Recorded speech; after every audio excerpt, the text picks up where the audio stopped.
हाय। तो हम लोग अभी चैप्टर 2 स्टार्ट कर देते हैं, रिलेशंस एंड फंक्शंस। इसमें रिलेशंस वाला part you know very well, आपने पढ़ लिया पहले से। तो अभी हम फंक्शंस वाला पार्ट देखते हैं, ठीक है। तो सबसे पहले तो डेफिनेशन है फंक्शंस की। फंक्शन क्या होता है? It is a special kind of relation. Function भी एक टाइप का रिलेशन ही होता है। डेफिनेशन क्या बोल रही है? A relation R from a set A to set B is called a function if दो कंडीशन सेटिस्फाई होनी चाहिए। पहली, every element of set A has an image in set B. First condition. Second condition is no element of set A has more than one image in set B. Okay, तो इनको एक बार हम examples की help से पढ़ने की कोशिश करते हैं। सो देखो डेफिनेशन क्या कह रही है। कोई भी रिलेशन, ठीक है, सेट ए से सेट बी पे वो फंक्शन कब कहलाएगा? पहली चीज़ कि एक तो हर एक एलिमेंट, जो सेट ए का हर एक एलिमेंट है, उसकी कोई ना कोई इमेज होनी ही होनी चाहिए। पहली चीज़ क्या बोल रहा है कि सेट ए की हर एक एलिमेंट की इमेज सेट बी में होनी ही होनी चाहिए, एक चीज़। सेकेंड चीज़ क्या बोल रहा है कि सेट ए के किसी भी एलिमेंट की दो इमेजेस, यानी कि एक से ज़्यादा इमेज नहीं होनी चाहिए, ठीक है। पहली कंडीशन क्या थी कि सेट ए के हर एक एलिमेंट की इमेज होनी चाहिए। दूसरी कि किसी भी एलिमेंट की, यानी कि सेट ए के किसी भी एलिमेंट की दो इमेजेस नहीं होनी चाहिए, यानी कि एक तो होनी चाहिए, एक से ज़्यादा इमेजेस नहीं होनी चाहिए। चलो, तो फॉर एग्जांपल हमारे पास ये फर्स्ट एग्जांपल गिवन है।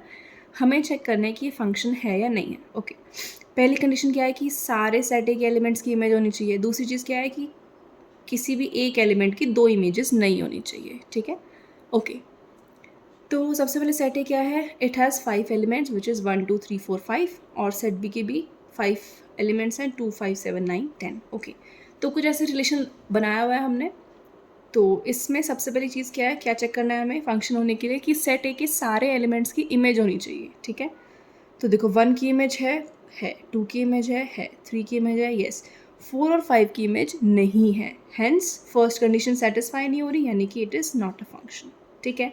नेक्स्ट एग्जाम्पल, देखो ए में क्या है 1 2 3 एंड बी हैज़ 5 एंड 6, ठीक है।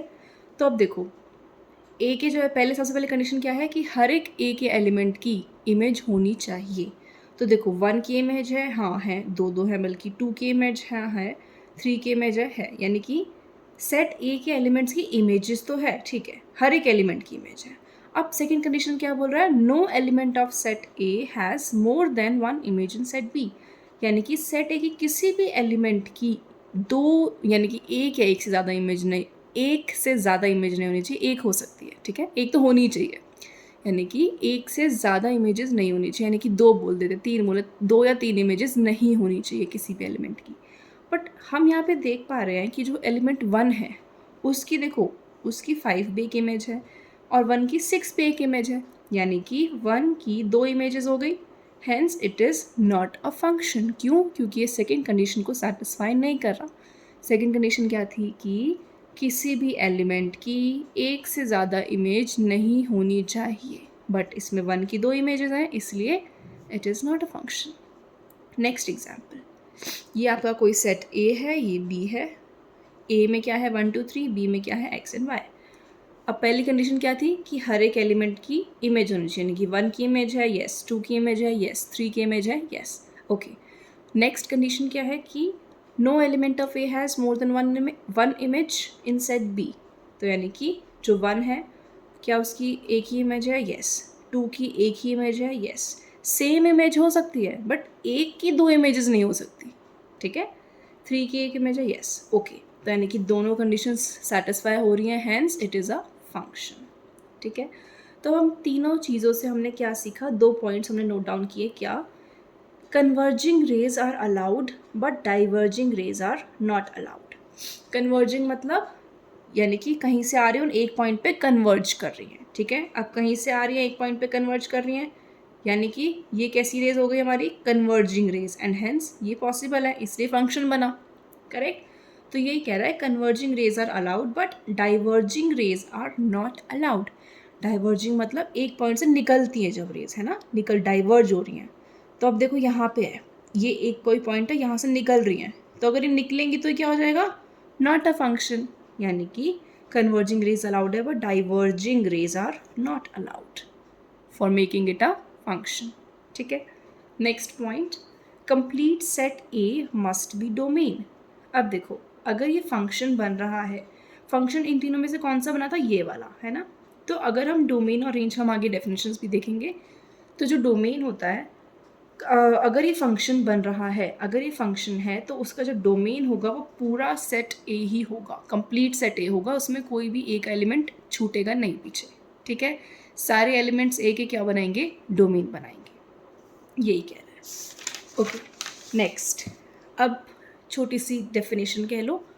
क्या है कि if a b belongs to f, यानी कि कोई भी ए बी, कोई ऑर्डर्ड पेयर अगर एक फंक्शन में फंक्शन में बिलोंग कर रहा है, देन हम जो सेकेंड एलिमेंट लिखते हैं ऑर्डर्ड पेयर में, b is called the image of a under F.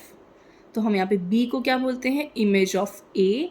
And a is called the pre image of b under f. ठीक है.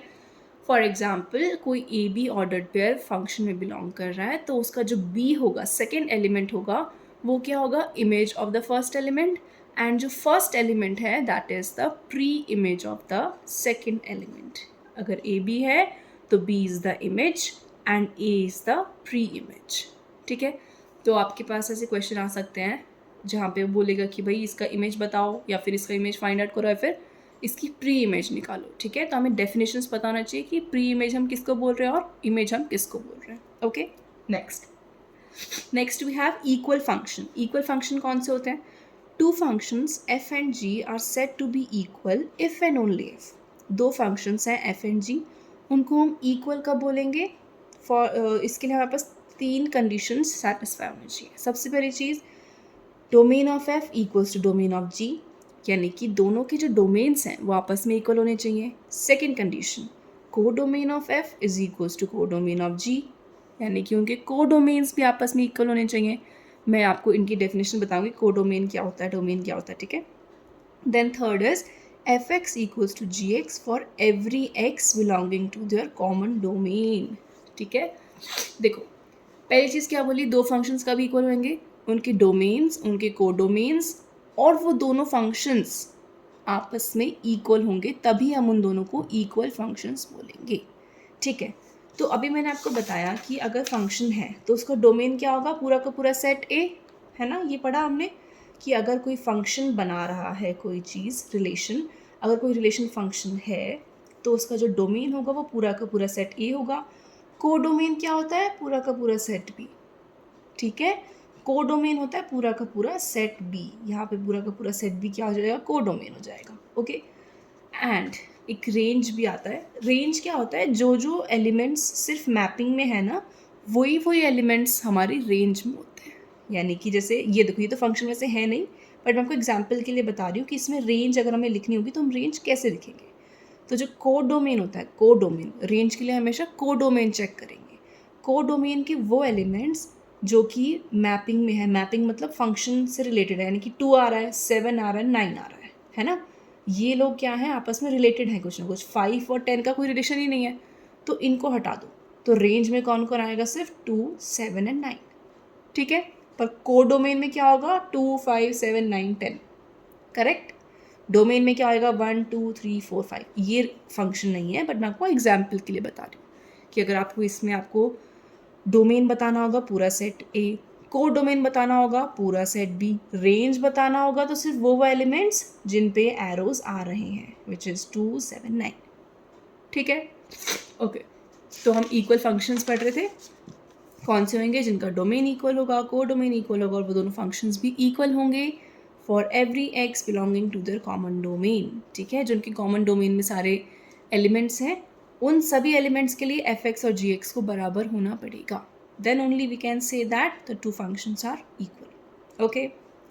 तो if two functions f and g are equal, तो हम उनको कैसे लिखते हैं? F equals to g. ठीक है. ये कि इसकी क्या है कि हम इसको कैसे डिनोट करेंगे. ठीक है. नोटेशन इसके लिए.